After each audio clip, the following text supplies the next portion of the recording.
Let's kick off, Nabila, with the Sunday Times and Novak Djokovic. Yes, indeed. I mean, we talk about COVID-19 affecting every aspect of life, and this is one of those stories that just becomes extraordinary by the day. And the latest is that Novak Djokovic, the world's #1 tennis player, effectively he posed for a photograph surrounded by youngsters without a mask, and only a day after his lawyer said he tested positive for COVID-19. So this means that he was either being extremely irresponsible or he didn't have the virus.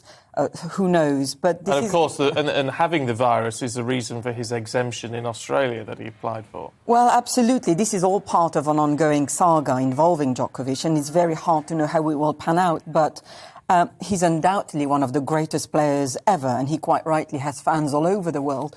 But I have to say that this COVID story has turned him into an anti-hero, and he's now detested by millions.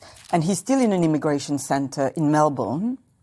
Apparently, he's eating awful food. Maggoty food, they say. And he's effectively being treated like a prisoner. So, you know, you see normally stories about money and celebrity trumping everything, but the fact that Djokovic is already effectively being incarcerated suggests otherwise in this case. But he's just being treated like everybody else, though, isn't he? Yeah, but the trouble is with Djokovic, his body is a temple, isn't it? Well, so's mine. And he has his own nutritionist to give him, you know, and he's just before a major tournament that he wants to win.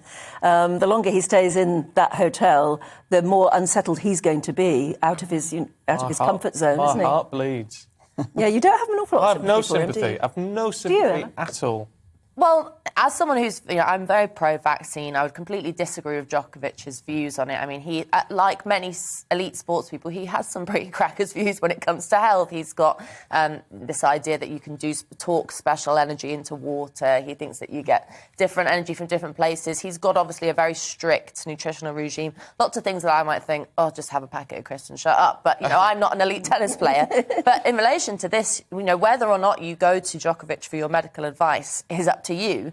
But the way I think that the Australian government is using this is not necessary. It's not that Djokovic is kind of patient zero, a huge health threat. It's not that even that Australia is at a point at the moment where allowing someone like Djokovic to come in would be a problem. I think he's become a sort of folk devil in that he's being used to make a wider point, which perhaps isn't necessarily fair on him.